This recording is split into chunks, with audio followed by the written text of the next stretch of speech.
Vivimos en un universo densamente poblado de estrellas. Nuestra galaxia, la Vía Láctea, tiene 400.000 millones de soles. Son por lo menos 100.000 millones de sistemas solares los que habrían aquí, en la Vía Láctea. Y hay cientos de miles de millones de galaxias como la nuestra. La Tierra es menos que un granito de arena en una inmensa playa. Y no es la única playa. ¿Por qué solamente habría vida aquí en la Tierra? MC Castepol presenta. Hola amigos, soy Sixto Paz Wells. Nací el 12 de diciembre de 1955 en Lima, Perú. Mi padre investigaba los ovnis antes de que yo naciera. Nací en un ambiente favorable al tema. Mi padre desde pequeños, a mis hermanos y a mí, nos enseñó a pensar, no a creer que esto fuera posible. Que en un universo tan grande, lo raro no es de que pueda haber vida fuera de la Tierra. Lo raro sería de que no lo hubiese. Él había creado un instituto de investigación de los ovnis junto con amigos suyos de la Fuerza Aérea. En 1973, mi padre fue invitado a dar una conferencia en una agrupación yoga. Yo fui acompañándolo, tenía 17 años en aquel entonces, y me encontré con un grupo de personas que se dedicaban a temas espirituales sin hacer de eso una religión. Me gustó tanto el ambiente que me quedé a hacer prácticas de respiración, relajación, concentración y meditación, Hatha Yoga y Mantra Yoga Meditación.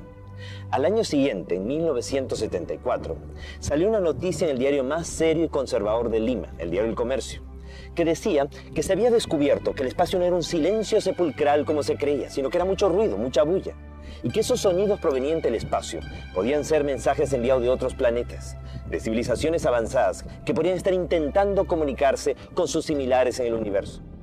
La noticia fue tan interesante que mi padre invitó a un médico del Hospital de Policía de Lima, miembro de la Sociedad Teosófica, alto grado de la masonería, el doctor Víctor Ñáñez Aguirre, para que disertara sobre el tema de la telepatía, la transmisión de pensamiento a distancia. Planteaba este médico que de existir seres en otros planetas, podrían no solamente estar llegando a la Tierra con sus naves espaciales, sino que mentalmente, de forma telepática, o astralmente hasta en sueños, podrían estar intentando comunicarse con la humanidad. La noticia fue tan interesante que de regreso a la casa, le conté a mi madre y a mi hermana de lo que se había hablado e intentamos, como jugando, recibir un mensaje. Mi madre, mi hermano y yo nos sentamos en torno a una mesa, pusimos unas hojas de papel y un lápiz y acordamos que al primero que le viniera a la mente una idea que considerara que no fuera suya, la iba a anotar en el papel y después íbamos a ir concatenando las ideas buscando un probable mensaje. Hicimos prácticas de meditación y de pronto, al cabo de unos 15 minutos de una meditación muy profunda, vino en mí un deseo irrefrenable de escribir. Una ansiedad tal que me llevó a abrir los ojos, estaba totalmente consciente, no estaba en estado de trance alguno. Y de pronto comencé a escribir a gran velocidad. Sentía en mi mente como que me hablaban al oído, como que me decían, sala de hogar buena para hacer la comunicación. Me llamo Oxal, soy de Morlen, ustedes le llaman Ganímedes, una de las lunas de Júpiter. Podemos tener contacto con ustedes, pronto nos verán. Naturalmente yo no creí que esto fuera real, pensé que era producto de mi imaginación. Sin embargo, mi madre y mi hermana me dijeron que habían recibido lo mismo, solo que no lo habían escrito. Yo lo había redactado simultáneamente en la medida en que lo iba recibiendo mentalmente. Era una psicografía, el fenómeno de escritura automática. Al día siguiente, con un grupo de amigos, repetimos el experimento y pedimos una prueba. Fuimos el 7 de febrero de 1974 al desierto de Chilca, al sur de Lima, donde el mensaje supuestamente nos estaba citando. Estuvimos allí desde el día anterior. No fuera a ser de que viéramos un meteorito, un satélite, un avión y nos confundiéramos y pensáramos que era el avistamiento anunciado. De pronto, se produjo un extraño resplandor. Detrás de los cerros se iluminó la noche como si fuera de día. Y todos hemos visto salir de entre los cerros un objeto luminoso que se desplazó sobre las crestas de las montañas. Quedó estable en el horizonte del lado derecho. El grupo que estaba disperso empezó a congregarse y todos empezamos a confrontar. Tú lo ves, yo también, ¿qué es esa luz? Cuando de pronto comenzó a ir descendiendo hasta que se colocó a una altura de unos 80 metros. Proyectó una luz como de mediodía. Era un objeto en forma de disco con una media docena de ventanitas. Todos sentimos pánico, terror. Nunca habíamos sentido tanto miedo como aquel instante. Y todos captamos en nuestra mente como que nos decían que no bajaba en ese momento, porque nosotros no podíamos contener nuestras emociones, de que habría un tiempo y un lugar. Meses más tarde la nave aterrizó en el desierto y los vimos físicamente. seres de aspecto antropomorfo, humanoides, similares a nosotros. La comunicación inicialmente fue de tipo telepático. Si todo hubiese quedado allí, no hubiera tenido la menor trascendencia. Lo interesante es que un periodista español, Juan José Benítez, mundialmente conocido en la actualidad por la serie de los libros del caballo de Troya, cuando solamente era un corresponsal más de la agencia EFE, fue enviado al Perú a cubrir la insólita noticia de este grupo de adolescentes que afirmábamos tener contacto con extraterrestres. Él nos acompañó al desierto de Chilca y él, a la hora exacta del día de la cita, según nuestros mensajes, pudo ver aparecer en el cielo, para él, 2 ovnis, objetos voladores no identificados. Para nosotros eran BETs, vehículos extraterrestres dirigidos, demostrándoles que esto es una realidad y que sí es posible establecer un contacto, una comunicación con estos seres. De regreso a España, escribió su primer libro, OVNIs SOS a la Humanidad, de Editorial Plaza y Janés. Y eso hizo de que la experiencia de su contacto fuera conocida a nivel mundial. Con los años, el contacto fue cada vez más fluido y permitió recibir de estos seres la información que vamos a compartir con ustedes. La información del plan cósmico, de la cosmogonía extraterrestre, de los orígenes de la humanidad. Una historia que demostraría de que el ser humano es el resultado de más de un experimento genético extraterrestre. Que a lo largo de nuestra historia, aquí ha habido más de una hibridación y mestizaje. Naufragios estelares, colonizaje y hasta deportación de extraterrestres a nuestro mundo. Y que si no tomamos en cuenta el eslabón extraterrestre, la historia de la humanidad no tiene ni pies ni cabeza.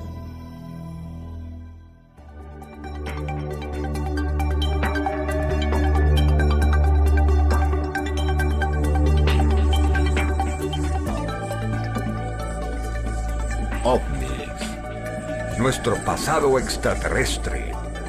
El plan cósmico.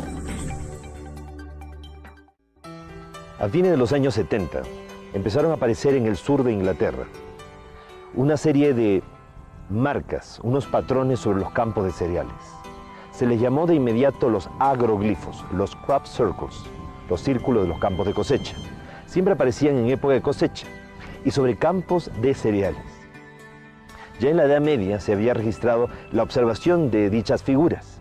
Aparecían y se consideraban de que podían ser hechas por el demonio, por las hadas.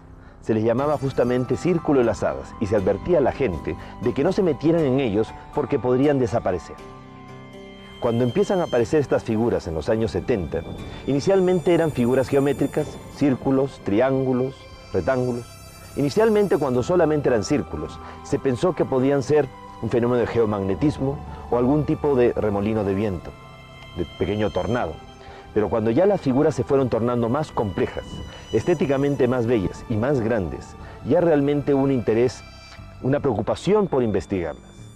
Y más aún cuando se dieron cuenta que las espigas no estaban más que dobladas. O sea, no estaban rotas, no era el fraude de una persona que las había pisado o algo demasiado violento, sino algo tan sutil que simplemente las había doblado y había una extraña como mutación en los cristales de los granos de las espigas, lo cual demostraba que había habido una fuerza magnética, una energía que había plasmado las figuras. Era un mensaje del cielo aquí en la tierra. Logró videograbarse el momento mismo, en 1996, en Oliver Castle, que unas esferas luminosas comienzan a revolotear sobre los campos de cosecha e imprimen en fracciones de segundo este tipo de figuras. El 17 de agosto del año 2001, nuevamente al lado del radiotelescopio Shilbolton, aparecen un juego de 2 figuras. Inicialmente un rostro gigantesco tridimensional. A nivel del suelo no hay nada que nos haga pensar que ahí hay un rostro. Simplemente son montoncitos de trigo amontonados. Pero ese rostro no nos es desconocido. Es el mismo rostro de Sidonia en Marte. Aquel rostro que fue descubierto en una montaña sobre la superficie de Marte. ¿Y qué es la otra figura? Una figura rectangular que termina siendo la respuesta a un mensaje que fue enviado de la Tierra el 16 de noviembre de 1974. En aquella ocasión, Frank Drake, el amigo de Carl Sagan, utilizando el 4. En aquella ocasión, Frank Drake, el amigo de Carl Sagan, utilizando el gran radiotelescopio de Arecibo en Puerto Rico, envió una onda de radio al cosmos, al espacio, a la M13, a la gran nebulosa de Hércules, a 24.000 años luz de distancia, con la esperanza de que si alguna vez alguna civilización inteligente la captara, nos respondiera. Las ondas de radio viajan a la velocidad de la luz, casi 300.000 kilómetros por segundo. Esa onda de radio se demoraría 24.000 años en ir, y si nos respondían, la respuesta llegaría después de 48.000 años. ¿Quién estaría para recibir la respuesta? Sin embargo, la respuesta llegó no después de tanto tiempo, sino después de 27 años. Y no a través de ondas de radio, sino a través de una impronta, una impresión sobre los campos de cereales. La figura se puede ver claramente que estos seres conocen los mismos elementos de la comunicación aquí en la Tierra. En este caso, el lenguaje universal de los números, las matemáticas. También los mismos compuestos para la vida. En cuanto al código genético, hay variaciones. Del lado paterno está mutado o variado, lo cual demuestra que sería una suerte de seres transgénicos. O nosotros somos la variación para ellos. La estatura promedio de estos seres, por lo menos los que aparecen en este diseño, 1,20 m, pequeños con cabeza grande, como muchos de los seres que han sido observados en diversas partes de nuestro mundo. En cuanto a su ubicación en su sistema solar, a partir de su Sol, estarían ocupando el tercero, cuarto y hasta las lunas de su quinto planeta. Pero si nos fijamos bien, tiene 9 planetas en torno a su Sol. Demasiada coincidencia con nuestro sistema solar. ¿O es que no nos están respondiendo de fuera del sistema solar, sino desde dentro de nuestro propio sistema? Y ellos tendrían bases en la Tierra, en Marte y en las lunas de Júpiter. En cuanto a la fuente de emisión del mensaje, no es un radiotelescopio, obviamente. Eso sería una forma muy primitiva de comunicación para ellos. La forma es, en este caso, los mismos círculos concéntricos y tangenciales que aparecieron un año antes, el año 2000, en el mismo lugar. Y lo que representarían que estos seres, para comunicarse con nosotros y responder, viajaron a través del tiempo y del espacio, a través de pliegues cósmicos, a través de puertas interdimensionales, ya que ellos dominan el espacio-tiempo.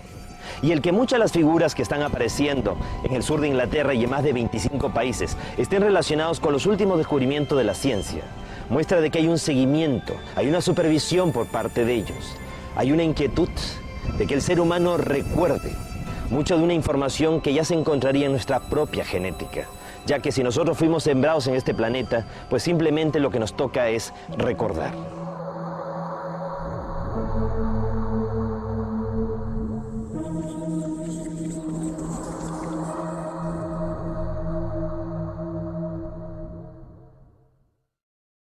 Poco a poco los científicos han ido descubriendo de que hay múltiples dimensiones. Somos pues seres multidimensionales. Vivimos en un universo material de 7 dimensiones. Y para actuar en ese universo material tenemos 7 cuerpos. Uno de ellos el cuerpo denso, físico, material. Después está el cuerpo astral, que es el cuerpo de las emociones y los deseos. Unido al cuerpo físico a través de un cordón umbilical de energía que se conoce como el cordón de plata y que se quiebra cuando una persona muere. El tercer vehículo es el ego inferior, que es el carácter y la personalidad. Cuando una persona muere, se muere el cuerpo físico, se muere el cuerpo astral y también va muriendo el carácter y la personalidad con nosotros. El cuarto vehículo es el mental superior, el cuerpo de las facultades psíquicas, nuestra percepción extrasensorial. El quinto vehículo es el alma, la catedral del espíritu, el acopio de las experiencias de nuestras vidas anteriores. El sexto vehículo es el espíritu, la conciencia. Y el séptimo vehículo, la esencia. 7 cuerpos para actuar en las 7 dimensiones de este universo material. Más allá de la 7ª dimensión, como en la música, en una octava superior, habría un universo paralelo a este, que no sería material, sino mental. Y los seres que proceden de allí serían los que nosotros conocemos como los ángeles, los arcángeles, tronos, principados, querubines, serafines, potestades, dominaciones. Octava, novena y 10ª dimensión correspondería a ese universo mental. Y más allá, a partir de la 11ª dimensión, habría un tercer universo que sería espiritual. El universo espiritual habría creado al universo mental, el universo mental al universo material. O sea que Dios directamente no nos habría creado a nosotros, sino a través de jerarquías intermedias, a través de un grupo de seres ultraterrestres, seres del universo mental, que nosotros conocemos como los Helel, los resplandecientes, los hijos de Dios. Las primeras civilizaciones que surgieron en esta última creación tuvieron un desarrollo muy auspicioso. En poco tiempo avanzaron mucho y muy rápido.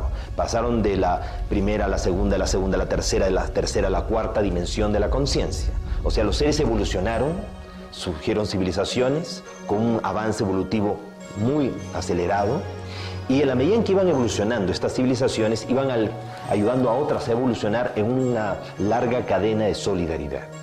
Pero aquellos que iban adelante, llegó un momento en el cual se estancaron evolutivamente.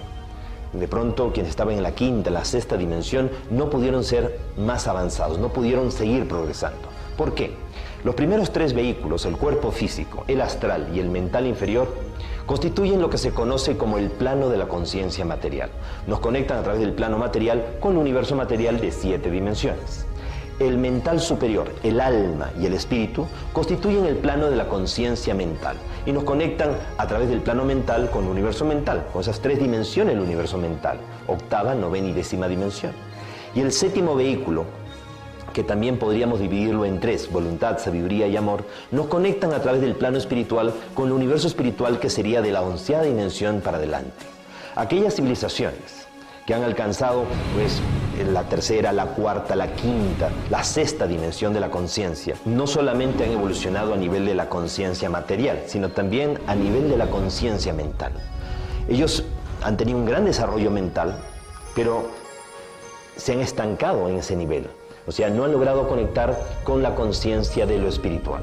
¿Por qué? Porque quienes fueron sus guías, sus orientadores, eran los seres del universo mental. Ellos propiciaron o auspiciaron el desarrollo y la evolución de las primeras civilizaciones en esta última gran creación. Entonces, si la pauta, el punto de referencia, la enseñanza tenía limitaciones, esas limitaciones se vieron también manifiestas en el desarrollo evolutivo de las civilizaciones. Se estancaron evolutivamente. Entonces se habría producido, según lo que los extraterrestres relatan en las experiencias de contacto, un concilio cósmico en el cual los seres ultraterrestres, los seres del universo mental, los Hele, los padres creadores, dialogaron para tratar de entender cuál había sido el error que se había cometido en esta última creación. Y Lucifer, Luzbel o Lugh, una entidad muy elevada del universo mental, pues habría sugerido que el error cometido era haber facilitado mucho el proceso de la evolución. El no haber creado las condiciones de pronto para que una fuerza de oposición lo suficientemente grande, pues exigiera el máximo esfuerzo, el mayor mérito a estas civilizaciones que fueran surgiendo. Entonces él sugería introducir en el universo material entidades disociadoras, seres del universo mental que actuaran como demonios, entre comillas, que dificultaran al máximo el proceso evolutivo. Eso restauraría la dinámica interrumpida.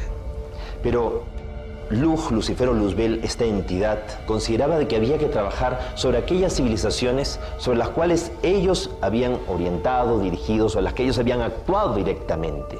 Aquellas civilizaciones que estaban en la quinta o la sexta dimensión de la conciencia, que les faltaba poco para alcanzar esa séptima dimensión, esa conexión con el universo origen. Sin embargo, los demás seres ultraterrestres no estaban de acuerdo. Era como cambiar las reglas de juego. Es como que tengamos nosotros a un hijo en una escuela militar internado con una disciplina rígida y faltándole un año para graduarse, lo sacamos de esa escuela, lo ponemos en un colegio mixto, que no es internado, que no tiene disciplina rígida, y es muy probable que naufrague. Entonces no se pueden cambiar las reglas de juego sobre lo que ya está avanzado. Entonces sugirieron estas otras entidades más bien trabajar sobre civilizaciones nuevas, sobre civilizaciones que recién se estaban iniciando. Pero también hubo voces en contra, sugiriendo de que no era justo pues, variar las reglas de juego sobre esas civilizaciones. Así que hubo otra alternativa, la de trabajar sobre civilizaciones que nunca hubieran existido, sobre planetas que nunca hubieran surgido. Uno de esos planetas que sería seleccionado fue la Tierra. ¿Por qué? Porque según los extraterrestres, hace 1200 millones de años, la Tierra murió producto de impactos de lluvia meteórica que extinguieron la vida en el planeta Tierra. Entonces, nuestro mundo, al ser un planeta sin futuro, un planeta muerto, permitiría realmente llevar a cabo este experimento. Y así como la Tierra, otros 7 planetas más. Un grupo de civilizaciones extraterrestres recibió la autorización de parte de jerarquías cósmicas de seres de otras dimensiones, como para viajar a través del tiempo y del espacio y llegar a la Tierra antes de que la Tierra muriera e impedir de que muriera, creándole con ello un tiempo alternativo paradójico. Imaginémonos por un instante que el tiempo en el universo es como una espiral ascendente. En una de las curvas de la espiral, la Tierra murió, pero el universo continuó. Entonces un grupo de civilizaciones que murió, pero el universo continuó. Entonces un grupo de civilizaciones que puede viajar a través del tiempo y del espacio, a través de pliegues cósmicos, de puertas interdimensionales, llega a la Tierra antes de que la Tierra muera e impide de que muera. Ellos se encargaron de transformar esos mares ácidos en mares alcalinos, sembraron esporas en nuestro mundo, aceleraron el proceso de la vida, con la intención de que nuestro planeta algún momento llegara a albergar una civilización con un potencial psíquico y espiritual capaz de lograr niveles de evolución que ni siquiera ellos han alcanzado. Una civilización que fuera capaz de reconectar, de establecer el puente de comunicación con el universo origen, con el universo espiritual. Una civilización que terminara convirtiéndose en maestro de sus propios maestros. El que se diera esta oportunidad a civilizaciones nuevas no fue algo que contentara o que dejara muy tranquilo a esta entidad lujo Lucifer, que desde el primer momento trató de boicotear, sabotear e impedir que el proyecto se llevara a cabo porque no era como él había sugerido. Vamos a encontrarnos entonces que la primera civilización que se llega a establecer en el planeta es de origen extraterrestre. Seres de la constelación del Cisne aterrizaron en nuestro planeta cuando solamente era un gran continente, Pangea, en donde correspondería a la Antártida. Y a esta primera civilización se le llamó Antártica. Tiempo después llegan otros seres en lo que ya correspondería a la era mesozoica o secundaria y se instalan en la parte superior del norte de Europa, en lo que viene a ser la civilización hiperbórea o hiperboreal, la parte superior del norte. Estos seres coexisten con un mundo inestable, violento, que está dominado por los dinosaurios y va todo siguiendo un proceso de supervisión continua, constante, un seguimiento, manipulaciones de tipo genético por parte de estos seres. Sin embargo, hace 65 millones de años, sin que ellos pudieran evitarlo, se produjo lluvia meteórica, un terrible desastre, una catástrofe cósmica que llevó a que un asteroide de casi 10 kilómetros de diámetro llegara a impactar a nuestro planeta, dejando un cráter de 250 kilómetros de diámetro en las costas de Mérida, en el Yucatán. Y produjo realmente una onda expansiva tan violenta que precipitó la extinción de una buena parte de los dinosaurios. Si no, estos habrían evolucionado hacia una forma inteligente de vida y serían hoy los que dominarían con su inteligencia nuestro planeta. Nuestro planeta quedó tan fuertemente afectado por el impacto. La vida, podríamos decir, como que casi se extinguió en nuestro mundo. Por lo cual la Tierra fue el primer planeta de los 8 seleccionados que fue descartado. Habían sido pues seleccionados 8 planetas, 2 por galaxia, de un grupo de galaxias que giran en torno a la M31, la gran nebulosa de Andrómeda, que se encuentra a 2 millones de años luz de distancia de nosotros. Entonces, eran 2 planetas por galaxia, 4 galaxias de ese conjunto, ese grupo local. Al descartarse la Tierra, concentraron su atención en los otros 7 planetas. Pero con el tiempo, de los otros 7 planetas, 3 se destruyeron totalmente. No quedó de ellos ni polvo. De haber tenido 8, solamente se quedaron con 4, por lo cual eso los preocupó. Al haber fracasado entonces el proyecto en los otros 4 planetas de categoría Ur que quedaban, decidieron darle una nueva oportunidad al planeta Tierra. Y estos seres, viajando siempre a través del tiempo y el espacio, el tiempo para ellos no está pasando igual que para nosotros, llegan a nuestro mundo y se encuentran que hace 80.000 años, la raza lemuriana, la raza negra, originaria del planeta Tierra, llegó a evolucionar mucho, a tal punto que despertó toda su potencialidad, su percepción extrasensorial. Los seres humanos de aquel entonces fueron capaces de descubrir de que vivíamos en un tiempo alternativo, diferente al real tiempo del universo, y que ese tiempo podía ser flanqueado, que podía ser atravesado. Ahora, parte del desarrollo se había producido producto del consumo de plantas alucinógenas, algo que para los seres extraterrestres pues no estaba bien. Cuando los extraterrestres que se habían dedicado a los otros 4 planetas estaban pendientes del proceso evolutivo, se enteraron de que la humanidad de la Tierra estaba evolucionando, estaba avanzando, pero lo había hecho bajo un proceso que no era el que ellos consideraban el más adecuado, decidieron venir aquí. Y hace unos 30.000 a 35.000 años de los nuestros, se produjo un terrible retroceso. Estos seres habrían contribuido, los extraterrestres, a un olvido colectivo de la humanidad. Es algo que se menciona en el libro de la Biblia, en el capítulo 11 del Génesis, cuando se refiere de la Torre de Babel. Hubo una época de la historia de la humanidad en que los seres humanos hablábamos un solo idioma, o sea, teníamos desarrollado la telepatía, la percepción extrasensorial, y habíamos sido capaces de construir una escalera al cielo, o sea, una conexión con lo superior, con esas otras realidades.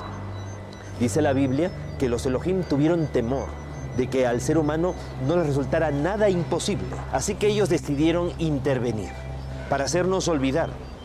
Y se produjo hace 30.000 a 35.000 años atrás un terrible retroceso en el ser humano, un olvido generalizado en el cual ellos podrían retomar el proceso evolutivo, pero ya con la propia supervisión, ya con el control de ellos.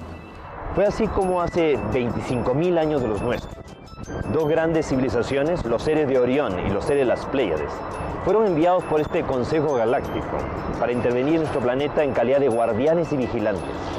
Unos eran los seres de Orión y otros los seres de las Pléyades.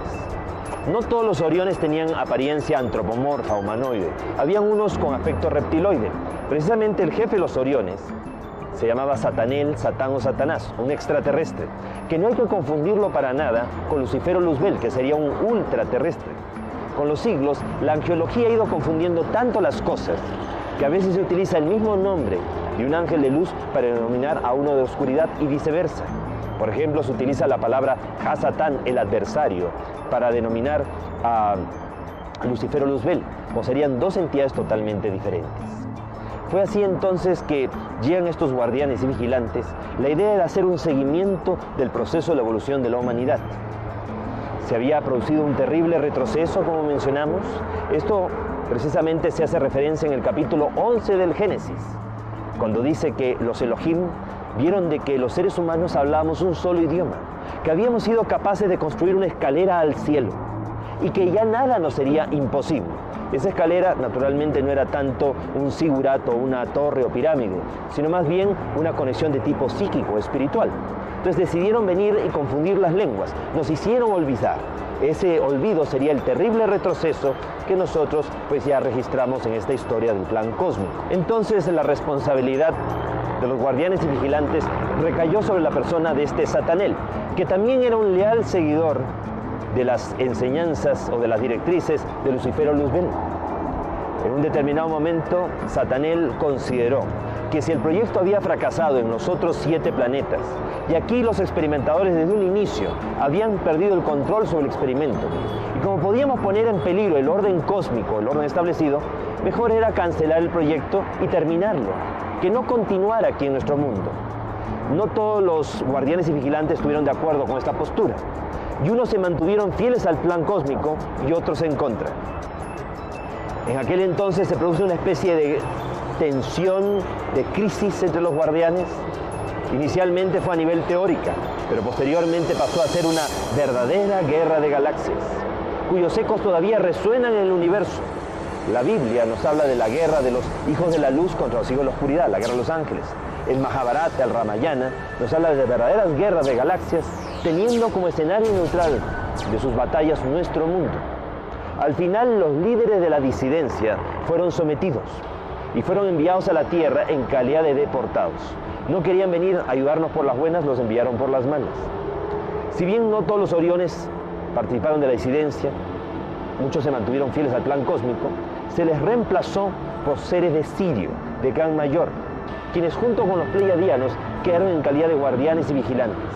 Los Oriones que se mantuvieron fieles se les llevó a las lunas de Júpiter y quedaron allí en colonias mineras en un estado de observación de nuestro planeta, con miras a que algún día ellos pudieran actuar como instructores planetarios y resarcir a la humanidad por el daño que nos habían ocasionado sus congéneres o reivindicarse ellos como civilización. Estos seres que fueron deportados aquí a la Tierra tendrían que haber cambiado de actitud.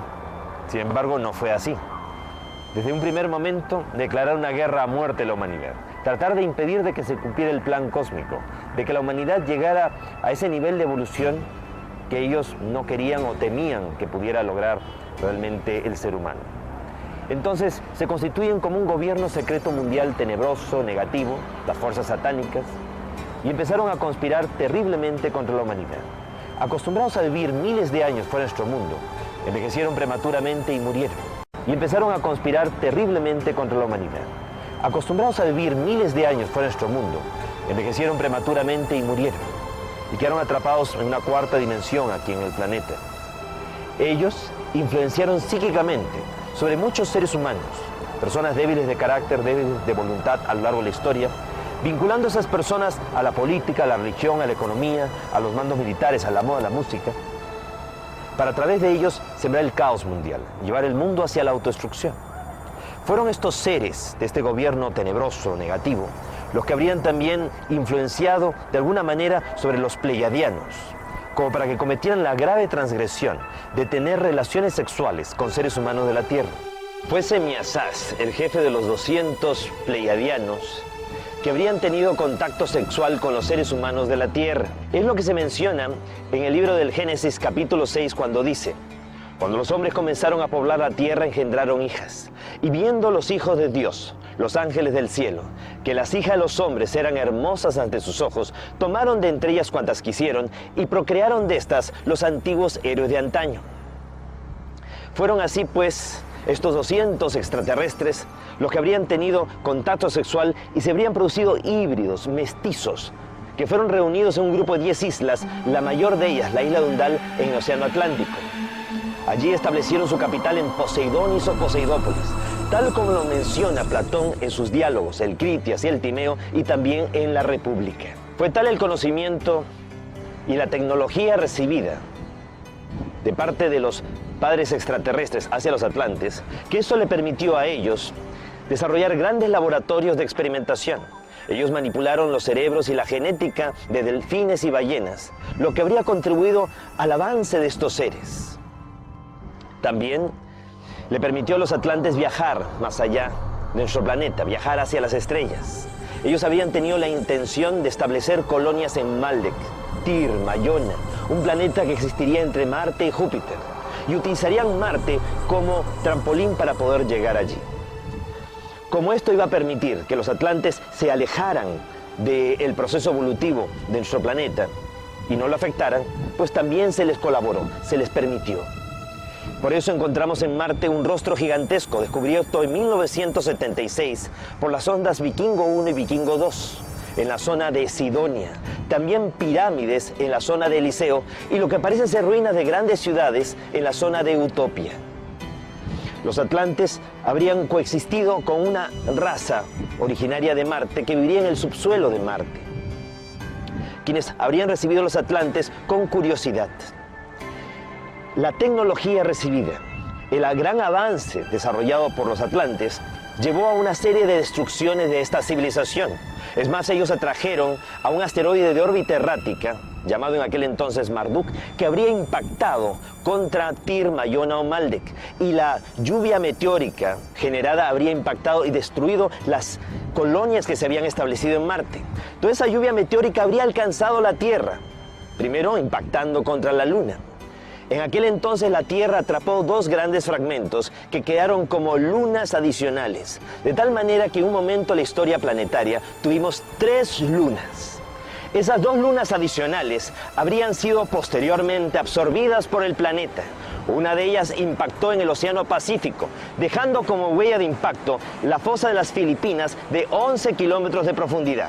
Tiempo más tarde, la otra luna también cae e impacta en el Océano Atlántico, en el Caribe, dejando como huella de impacto la fosa de Puerto Rico de 9 kilómetros de profundidad y creando una zona de aberración magnética donde las líneas de fuerza que van de polo a polo en nuestro mundo tienden a enrollarse y se forman remolinos, vórtices de fuerzas electromagnéticas que colapsan el espacio-tiempo y abren puertas hacia otras dimensiones. Estas grandes destrucciones habrían precipitado también la última gran glaciación hace 11.500, 12.000 años y habrían cubierto de hielo la Antártida, que era un continente donde se encontraba el último periodo de la Lemuria, el periodo de Mu, el mayor avance que habría desarrollado la raza negra originaria del planeta Tierra después de la intervención de los guardianes y vigilantes. Hubo entonces que evacuar, rescatar a los murianos y llevarlos fuera de allí, se les llevó hacia Mesoamérica, hacia México. Y por eso es que surge la civilización olmeca. Los últimos descubrimientos arqueológicos hechos en el estado de Guerrero, en la costa del Pacífico mexicano, demuestran que los olmeca eran miles de años más antiguos de lo que se pensaba. Y eso explicaría por qué los rasgos negroides de esta civilización. Los olmecas se representan también en estelas, en grandes esculturas de piedra, tripulando naves espaciales, algo que después vamos a ver repetido en la propia civilización maya.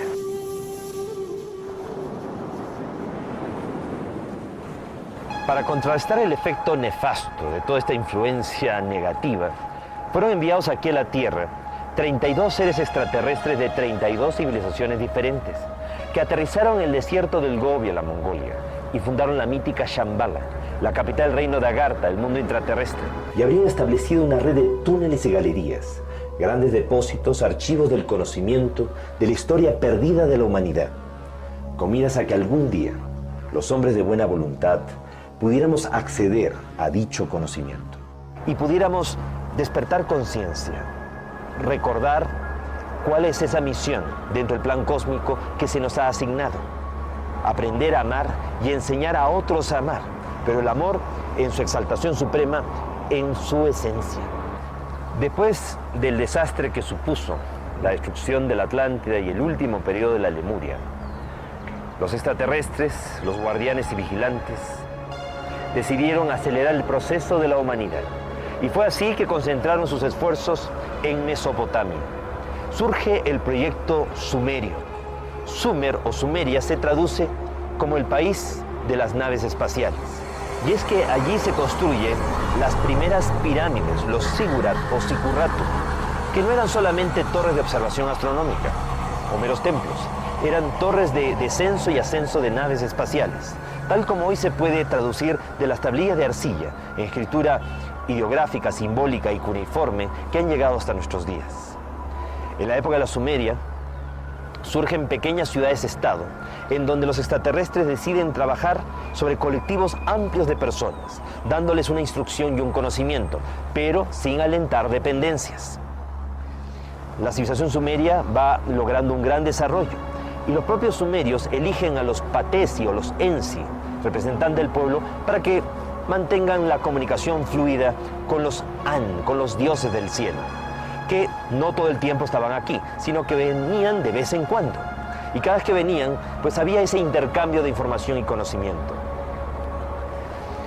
Pero en aquel entonces, la cuarentena planetaria que ejercían los guardianes y vigilantes no era tan rígida, lo cual permitió que no solamente los An, los dioses con D minúscula del cielo, extraterrestres con buenas intenciones dentro del plan cósmico, vinieran aquí, sino también llegaran los Anunnaki, los hijos del príncipe, seres de aspecto también reptiloide vinculados a Satanel y a las fuerzas satánicas. Y de vez en cuando actuaran en nuestro mundo de una forma como muy negativa, tratando de enfrentar a los sumerios entre sí. Se produjeron grandes guerras entre las ciudades sumerias y fueron alentando el desarrollo muy violento de otros pueblos como los acadios, quienes terminaron extinguiendo o destruyendo a los sumerios. Al fracasar el proyecto sumerio de trabajar sobre un colectivo amplio de personas, porque al final de todas maneras se crearon dependencias, vivían muy pendientes del retorno de los An. Decidieron entonces los extraterrestres, los guardianes y vigilantes y los instructores planetarios trabajar sobre una élite de individuos. Se escogieron así a los sacerdotes egipcios, herederos del conocimiento atlante, sobrevivientes de la Atlántida, llegaron a Egipto, y también del conocimiento extraterrestre, ya que habían colonias extraterrestres en la zona de Egipto. Sobrevivientes de Sumeria también se afincan, y con toda esa suma de conocimiento e información va a surgir la gran civilización egipcia. Cuando todavía el resto de la humanidad se debatía en el Neolítico, aparece la gran civilización egipcia. La ciencia nos enseña que todas las grandes realizaciones de una civilización nunca se consiguen ni al principio ni al final, sino en el momento de mayor esplendor, de mayor desarrollo.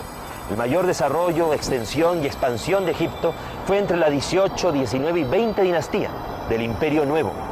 Sin embargo, en aquella época no hay nada que se asemeje a las pirámides, que son de la tercera y cuarta dinastía. sobre todo las pirámides de Keops, Kefren y Miserinos, las más famosas, son de la cuarta dinastía, del Imperio Antiguo, de la época más antigua de Egipto, lo cual resulta realmente imposible. Eso muestra claramente la conexión en la antigüedad que hubo con estos seres del cielo y con los remanentes atlantes. Los sacerdotes egipcios, al haber recibido un conocimiento superior, tenían que habérselo retransmitido al pueblo, compartir que hubo con estos seres del cielo y con los remanentes atlantes. Los sacerdotes egipcios, al haber recibido un conocimiento superior, tenían que habérselo retransmitido al pueblo, compartiéndolo de una forma que lo pudieran digerir, que lo pudieran sobrellevar. Sin embargo, con el tiempo los sacerdotes, en vez de compartir el conocimiento, se lo guardaron para ellos solos, se retroalimentaban de él. Y cuando ellos a su vez tenían que iniciar a otros, no compartían todo lo que sabían, sino una parte del conocimiento. Quizás porque consideraban que no eran dignos o porque no querían que les quitaran el puesto de trabajo. El asunto es que el conocimiento se fue diluyendo.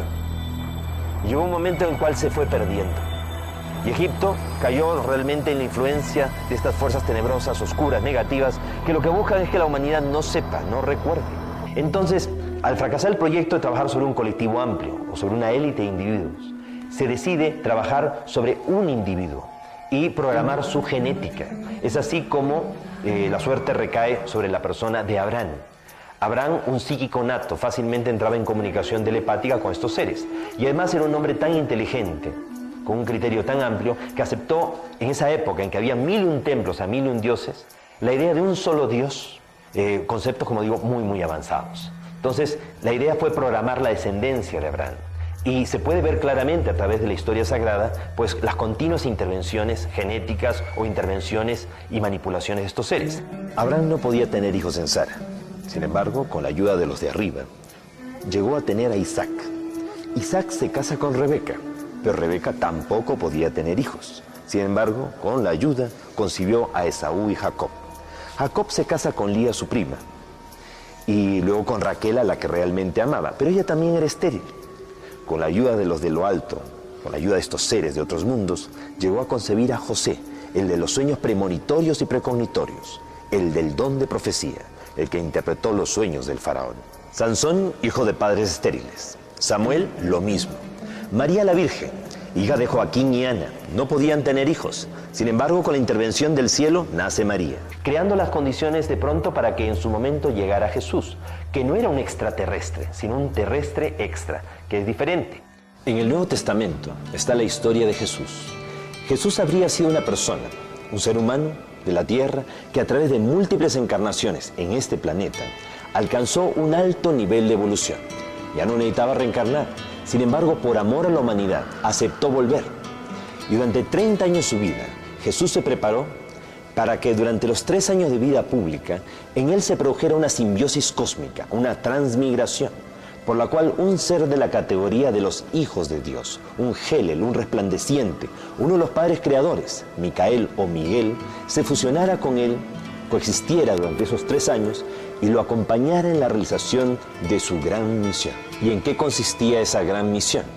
Precisamente enseñarle a la humanidad de que el amor es la fuerza más poderosa del universo, capaz de vencerlo todo, de transformarlo todo, incluso vencer la muerte, y entendiendo el amor como el respeto, la comprensión, la tolerancia y el perdón entre los seres humanos. Llegará un día, según el Apocalipsis, en que la humanidad accederá a un conocimiento que durante mucho tiempo le estuvo oculto.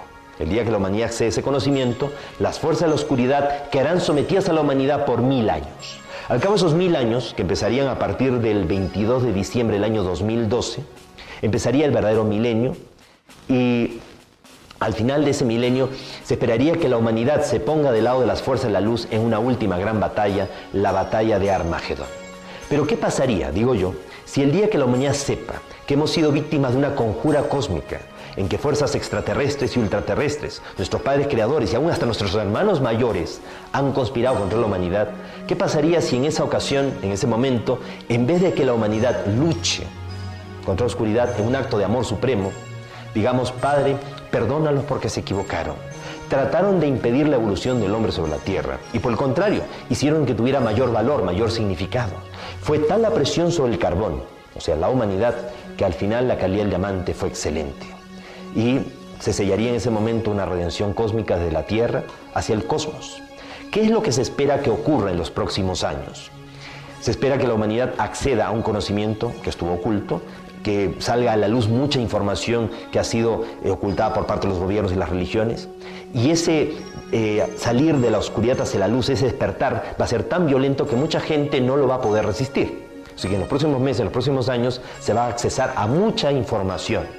Entre las cosas que la humanidad va a descubrir, va a ser de que estamos en un tiempo alternativo, paradójico, que no estamos en el tiempo real y que nos estamos acercando a una reconexión, a una sincronización de los tiempos.